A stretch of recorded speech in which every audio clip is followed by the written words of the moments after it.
నమస్తే, welcome to magazine story.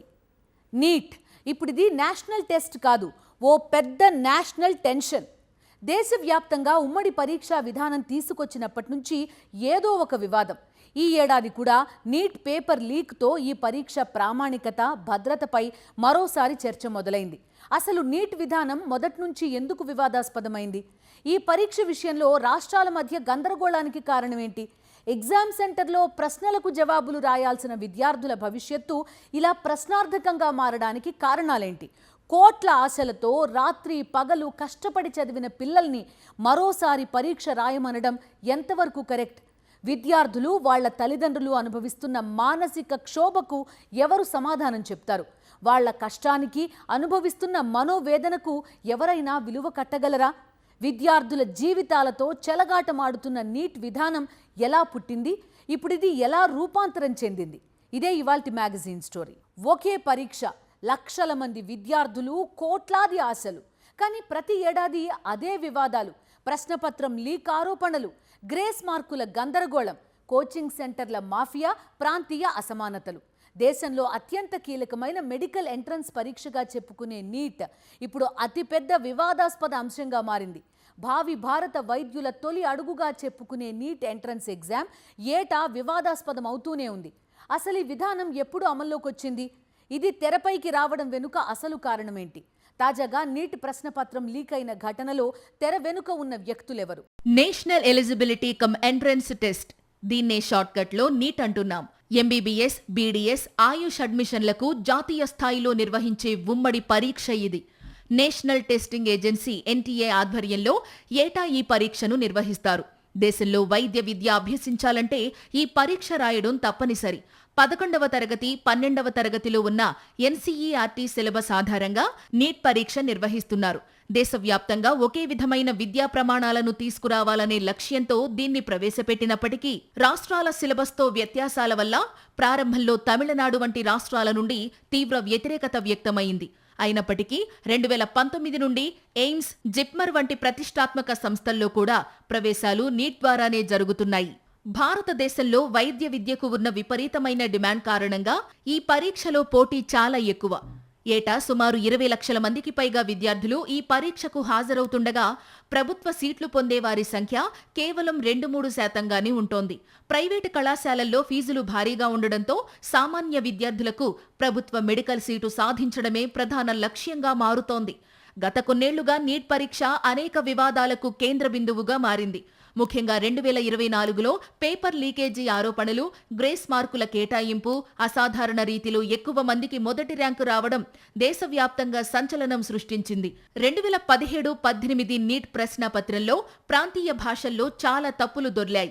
ఇక corona సమయంలో పరీక్ష నిర్వహణపై దేశవ్యాప్తంగా నిరసనలు వెల్లువెత్తాయి. ఆ మరుసటి ఏడాది అంటే 2021లో ఓఎంఆర్ షీట్లో లోపాలు నీట్ కొంపముంచాయి. అదే ఏడాది కొన్ని రాష్ట్రాల్లో పరీక్షా కేంద్రాల మేనేజ్మెంట్పై ఫిర్యాదులొచ్చాయి. ఇక 2024లో అతిపెద్ద వివాదానికి కేంద్రంగా మారింది నీట్. 2024 నీట్లో గతంలో ఎన్నడూ లేని విధంగా ఏకంగా 67 మంది విద్యార్థులకు మొదటి ర్యాంకు రావడం, అందులోనూ 6 టాపర్లు హర్యానాలోని ఒకే పరీక్షా కేంద్రానికి చెందినవారు కావడం దేశవ్యాప్తంగా కలకలం సృష్టించింది. పరీక్షా సమయంలో సమయం కోల్పోయిన 1563 మంది విద్యార్థులకు గ్రేస్ మార్కులు కేటాయించడం వల్లనే ఇలా జరిగిందని ఎన్టీఏ ప్రకటించింది. సరిగ్గా అదే సమయంలో పాట్నాలో పరీక్షకు ముందే ప్రశ్నాపత్రం లీక్ అయిందని, కొందరు అభ్యర్థులు 30 నుండి 50 లక్షల రూపాయలు పెట్టి ప్రశ్నాపత్రాలు కొనుగోలు చేశారని పోలీసు విచారణలో తేలింది. ఈ అక్రమాలకు సంబంధించి సీబీఐ రంగంలోకి దిగి నిందితులను అరెస్టు చేసింది. భవిష్యత్తులో ఇలాంటివి జరగకుండా నివారించడానికి, ఎన్టీఏ పనితీరును మెరుగుపరచడానికి మాజీ ఇస్రో చైర్మన్ కె రాధాకృష్ణన్ నేతృత్వంలో ఒక ఉన్నత స్థాయి నిపుణుల కమిటీని కేంద్రం నియమించింది. ఆ కమిటీ సిఫార్సులు అమలయ్యాయో లేదో తెలియదు, కానీ పేపర్ మాత్రం మరోసారి లీక్ అయ్యింది. ఎగ్జామ్ని క్యాన్సిల్ చేయటం అనేది ఎవరూ ఊహించలేదు. పిల్లలకైతే ఇది ఒక షాకింగ్ న్యూస్. సో దీనికి సమాధానం ఎన్టీఏ ఖచ్చితంగా చెప్పాలి సార్. ఇది ఎన్టీఏ కంప్లీట్గా సిస్టమ్ ఫెయిల్ అయ్యింది. ఆ సిస్టమ్ ఫెయిల్ అయింది. ఎన్టీఏ చేయకపోతే చేతులు ఎత్తి పక్కన కూర్చోండి, వేరే వాళ్ళకి ఇవ్వండి, లేదంటే ఆ స్టేట్లకి ఇచ్చేయండి. తిండి లేక అన్నం తినమంటే తినలేకుండా డాడీ మేము కష్టపడాలి, మేము చేయాలి, మేము ఎలాగైనా సీట్ తెచ్చుకోవాలని కష్టపడారు సార్. వీళ్ళు కష్టపడి తెస్తే ఇదే పద్ధతి. ఈ ఏడాది నిర్వహించిన నీట్ పరీక్షకు సంబంధించి మరోసారి పేపర్ లీక్ అయింది. రాజస్థాన్లో పేపర్ లీక్ అయినట్లు వార్తలు రావడంతో తీవ్ర దుమారం రేగింది. ప్రాథమిక విచారణలో ప్రశ్నాపత్రం ముద్రణ దశలోనే లీక్ అయినట్లు తేలడంతో నీట్ పరీక్షను ఎన్టీఏ రద్దు చేసింది. దీంతో మరోసారి నీట్ చుట్టూ దుమారం చెలరేగింది. దేశవ్యాప్తంగా 551 నగరాల్లోని వేలాది పరీక్షా కేంద్రాల్లో కట్టుదిట్టమైన భద్రత మధ్య ఎగ్జామ్ నిర్వహించామని ఎన్టీఏ ప్రకటించింది. ప్రశ్నాపత్రాల రవాణాకు జీపీఎస్ ట్రాకింగ్, సెంటర్లలో బయోమెట్రిక్ వెరిఫికేషన్, ఏఐ ఆధారిత సీసీటీవీ మానిటరింగ్, 5G జామర్లు ఇలా ఎన్నో భద్రతా చర్యలు తీసుకున్నామని అధికారులు చెప్పారు. కానీ పేపర్ లీక్ అయింది. ముఖ్యంగా రాజస్థాన్లో ముందుగానే కొన్ని ప్రశ్నలు చక్కర్లు కొట్టాయని విద్యార్థులు చెప్పడం సంచలనంగా మారింది. ఆ తరువాత అసలు పరీక్ష పేపర్తో వాటిని పోల్చి చూడగా అనేక ప్రశ్నలు దాదాపు అదే విధంగా ఉండడంతో అనుమానాలు మరింత పెరిగాయి. రాజస్థాన్, ఉత్తరాఖండ్ కేంద్రంగా లీకేజీ జరిగినట్టు గుర్తించారు. రాజస్థాన్ స్పెషల్ ఆపరేషన్స్ గ్రూప్ రంగంలోకి దిగింది. దర్యాప్తులో బయటపడిన వివరాలు దేశవ్యాప్తంగా షాక్కు గురిచేశాయి. పరీక్షకు ముందే సర్క్యులేట్ అయిన ఒక హ్యాండ్ రిటన్ క్వశ్చన్ బ్యాంకులో ఉన్న ప్రశ్నలకు, నీట్ పేపర్లో వచ్చిన ప్రశ్నలకు సారూప్యత ఉన్న విషయాన్ని గుర్తించారు. అత్యంత సంచలన విషయం ఏమిటంటే బయాలజీలో 90 ప్రశ్నలు, కెమిస్ట్రీలో 45 ప్రశ్నలు, మొత్తం 135 ప్రశ్నలు అసలు ప్రశ్నాపత్రంతో మ్యాచ్ అయ్యాయనే ఆరోపణలు వచ్చాయి. ఇది కేవలం క్వశ్చన్ బ్యాంక్ కాదు, లీక్ బ్యాంక్ అనే విషయం నిర్ధారణయింది. దీంతో పరీక్షను రద్దు చేశారు.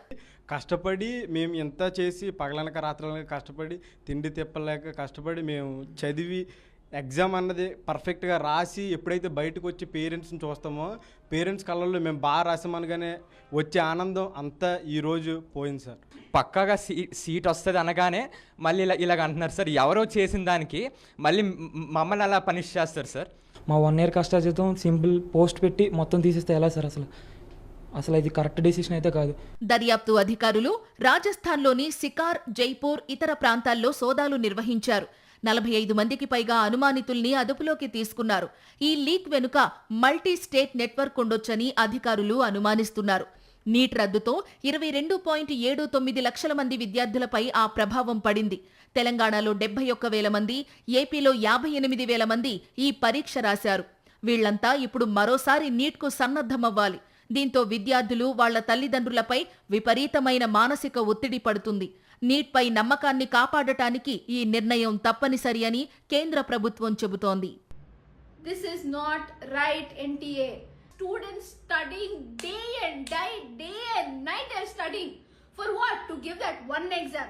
In that one exam also you can't secure the paper. It gets leaked in the state of Rajasthan.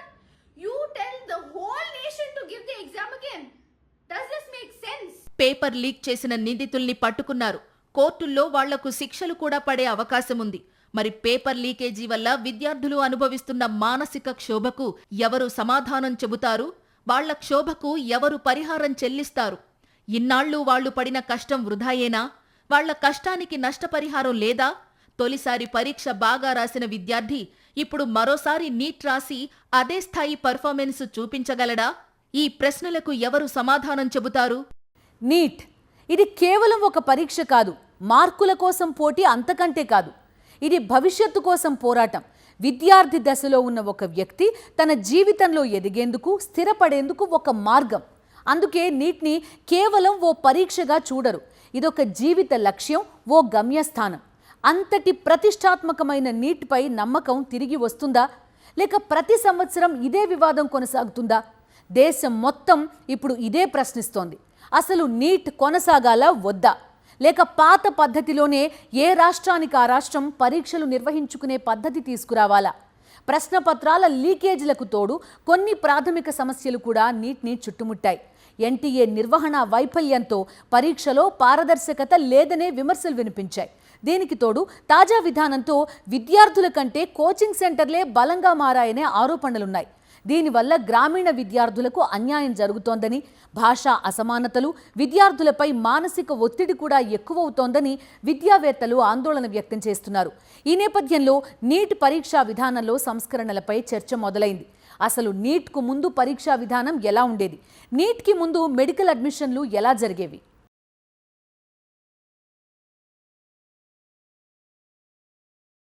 ఈరోజు దేశమంతా ఒకే పరీక్ష, అదే నీట్. కానీ ఒకప్పుడు ప్రతి రాష్ట్రానికి ఒక విధానం ఉండేది. ప్రతి యూనివర్సిటీకి ఒక ఎంట్రన్స్ టెస్ట్ ఉండేది. ప్రముఖ ప్రైవేట్ మెడికల్ కాలేజీలు, కేంద్ర సంస్థల ఆధ్వర్యంలో నడిచే మెడికల్ సెంటర్స్కు వేర్వేరు పరీక్షలుండేవి. 2013కి ముందు తెలుగు రాష్ట్రాల్లో ఎంసెట్ ఉండేది. ఇందులో వచ్చే మార్కుల ఆధారంగానే మెడికల్ కాలేజీల్లో ప్రవేశాలు ఉండేవి. అదేవిధంగా కర్ణాటకలో సెట్, మహారాష్ట్రలో ఎంహెచ్టి సెట్, కేరళలో కేఈఏఎం పరీక్షలు ఉండేవి. ఇవి కాకుండా జాతీయ స్థాయిలో విడివిడిగా ఏఐపిఎంటి, ఎయిమ్స్, జేఐపిఎంఈఆర్ పరీక్షలు ఉండేవి. ఈ కాలేజీల్లో సీట్ రావాలంటే ఈ పరీక్షలు రాయటం తప్పనిసరి. ఇవి కాకుండా మణిపాల్ యూనివర్సిటీ, వేలూరు యూనివర్సిటీతో పాటు మరికొన్ని డీమ్డ్ యూనివర్సిటీలు వేటికవి విడిగా పరీక్షలు నిర్వహించుకునేవి. దీనివల్ల విద్యార్థి ఏదో ఒక టార్గెట్ పెట్టుకొని ప్రిపేర్ అయ్యేవాడు. ఉదాహరణకు తెలుగు రాష్ట్రాల్లో ఎంసెట్ కోసం ప్రిపేర్ అయిన విద్యార్థికి ఇతర రాష్ట్రాల్లో నిర్వహించే మెడికల్ ఎంట్రన్స్ టెస్టులు కాస్త సులభంగా ఉండేవి. అదే టైంలో ఎయిమ్స్, జిప్మర్ లాంటి పరీక్షల్ని క్రాక్ చేయటం కష్టంగా ఉండేది. దీనికి తోడు ప్రతి పరీక్షకు వేరువేరు ఫీజులు కట్టాల్సి వచ్చేది. సిలబస్లో తేడాలు, ప్రైవేట్ కాలేజీల్లో డొనేషన్లు, అడ్మిషన్స్లో అవినీతి సంగతి సరే. ఇంకా చెప్పాలంటే నీట్ రాకముందు మెడిసిన్ సీట్ కోసం ఒక విద్యార్థి 5-6 పరీక్షలు రాయాల్సి వచ్చేది. వీటన్నింటినీ సరిదిద్దాలి అనుకుంది కేంద్రం. ఈ సమస్యలన్నింటికీ పరిష్కారంగా కేంద్ర ప్రభుత్వం 1 నేషన్ 1 ఎగ్జామ్ నినాదంతో నీట్ను ప్రవేశపెట్టింది. దేశవ్యాప్తంగా ఒకే ప్రమాణంతో ప్రవేశ పరీక్ష నిర్వహించడం ద్వారా మెరిట్ ఆధారిత అడ్మిషన్స్ ను ఖరారు చేయటం, డొనేషన్స్ దందాను అరికట్టడం, 5 నుండి 6 పరీక్షలు రాసే భారాన్ని తగ్గించడం దీని ప్రధాన లక్ష్యం. ఒకే కౌన్సిలింగ్ విధానం ద్వారా అడ్మిషన్స్ ప్రక్రియలో పారదర్శకతను తీసుకురావాలని కూడా కేంద్రం భావించింది. అయితే ఈ విధానాన్ని తమిళనాడు తీవ్రంగా వ్యతిరేకించింది. రాష్ట్ర బోర్డు విద్యార్థులకు ఈ పరీక్ష వల్ల అన్యాయం జరుగుతుందని, గతంలో ఉన్నట్లుగా 12వ తరగతి మార్కుల ఆధారంగానే అడ్మిషన్లు ఇవ్వాలని ఆ రాష్ట్రం డిమాండ్ చేసింది. ఇప్పటికే అసెంబ్లీలో అనేక సార్లు తీర్మానాలు చేయటమే కాకుండా ఇది సమాఖ్య స్ఫూర్తికి విరుద్ధమని, రాష్ట్రాల విద్యా హక్కులను కాలరాయటమేనని తమిళనాడు గట్టిగా వాదించింది.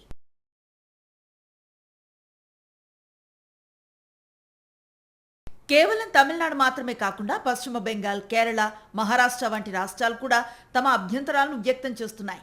పశ్చిమ బెంగాల్ దీనిని కేంద్ర ఆధిపత్యంగా చూస్తుంటే, మహారాష్ట్ర వంటి రాష్ట్రాలు మరాఠీ మీడియం విద్యార్థులకు భాషా సమస్యలు ఎదురవుతున్నాయని ఆందోళన వ్యక్తం చేసింది. నీట్ ప్రధానంగా సిబిఎస్ఈ సిలబస్ ఆధారంగా ఉండటం వల్ల ఖరీదైన కోచింగ్ సెంటర్స్కు వెళ్లగలిగే విద్యార్థులకే మేలు జరుగుతుందనే విమర్శలు బలంగా ఉన్నాయి. దీనివల్ల పేద, గ్రామీణ విద్యార్థులు మెడికల్ సీట్లకు దూరం అవుతున్నారని, ఇది సామాజిక అసమానతలకు దారితీస్తోందని విద్యావేత్తలు విశ్లేషిస్తున్నారు. అలాగే ప్రాంతీయ భాషల్లో పరీక్ష రాసే వారికి అనువాద లోపాలు కూడా శాపంగా మారుతున్నాయని ఆవేదన వ్యక్తం చేస్తున్నారు. సరిగ్గా ఇక్కడే ఇతర దేశాల్లో వైద్య విద్య కోసం అనుసరిస్తున్న విధానాలు చర్చకొచ్చాయి. ఇండియాలో నీట్ ఉన్నట్లుగానే ఇతర దేశాల్లో జాతీయ స్థాయి పరీక్షలు, యూనివర్సిటీ ఆధారిత ఎంపికలు ఉన్నాయి. ఉదాహరణకు అమెరికాని తీసుకుంటే అక్కడ వైద్య విద్య కేవలం ఒక ప్రవేశ పరీక్షపై మాత్రమే ఆధారపడి ఉండదు. అక్కడ ఎంకాట్ పరీక్షతో పాటు విద్యార్థి 4 ఏళ్ల డిగ్రీ మార్కులు, కమ్యూనికేషన్ స్కిల్స్, రీసెర్చ్ అనుభవం, వాలంటీర్గా చేసిన సేవలను కూడా పరిగణలోకి తీసుకుంటారు.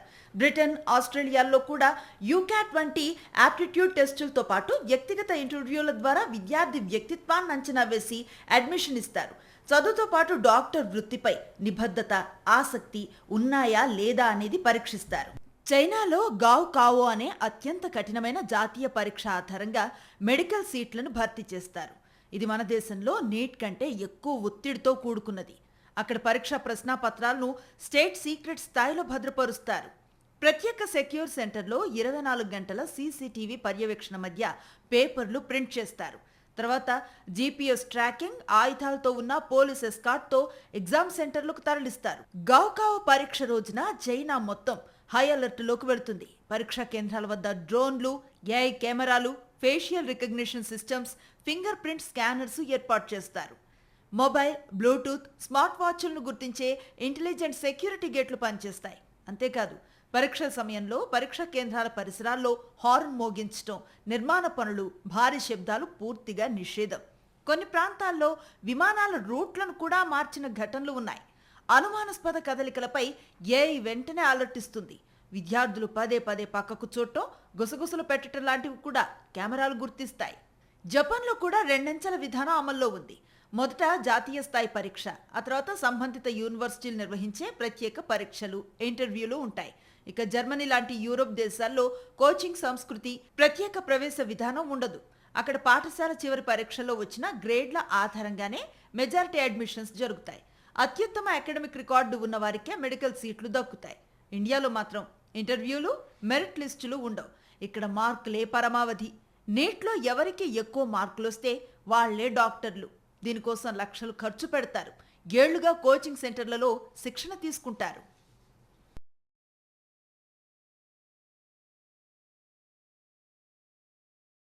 మన దేశంలో మెడిసిన్ చదవాలంటే ఇంత ప్రహసనం ఉంది. ఇన్ని దశలు దాటాలి. రాత్రి పగలు కష్టపడినా రాసిన పరీక్ష ఉంటుందో రద్దవుతుందో చెప్పలేని పరిస్థితి. అందుకే కాస్త డబ్బున్న విద్యార్థులు మెడిసిన్ చదివేందుకు విదేశాలకు వెళ్ళిపోతున్నారు. తమ డాక్టర్ కలను అక్కడ నెరవేర్చుకుంటున్నారు. ఇంతకీ ఇండియాకి డాక్టర్లు సరిపోతున్నారా? మన జనాభా ఎంత? మనకు కావలసిన వైద్యులు ఎంతమంది? భారతదేశంలో జనాభాతో పోలిస్తే డాక్టర్ల నిష్పత్తి ఎంత? గ్రామీణ భారతంలో ప్రజలకు వైద్యం అందుతోందా? తెలుగు రాష్ట్రాల్లో తగినన్ని వైద్య కళాశాలలు, సదుపాయాలు అందుబాటులో ఉన్నాయా? కూటమి ప్రభుత్వం వైద్య విద్య కోసం చేస్తున్నదేంటి? భవిష్యత్తులో మెడికల్ విద్య ఎలా మారాలి? నిపుణులు సూచిస్తున్న సంస్కరణలేమిటి? ఇండియాలో ఎంబీబీఎస్ చేయాలనే కళ అందరికీ సాధ్యం కాదు. విద్యార్థుల సంఖ్యకు అందుబాటులో ఉన్న ఎంబీబీఎస్ సీట్లకు మధ్య భారీ వ్యత్యాసం ఉంది.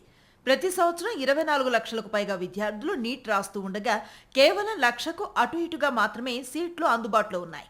ప్రభుత్వ కాలేజీల్లో సీటు రాని పక్షంలో దేశంలో ప్రైవేట్ మెడికల్ కాలేజీల్లో కోట్లాది రూపాయలు ఫీజులు కట్టి చదవాలి.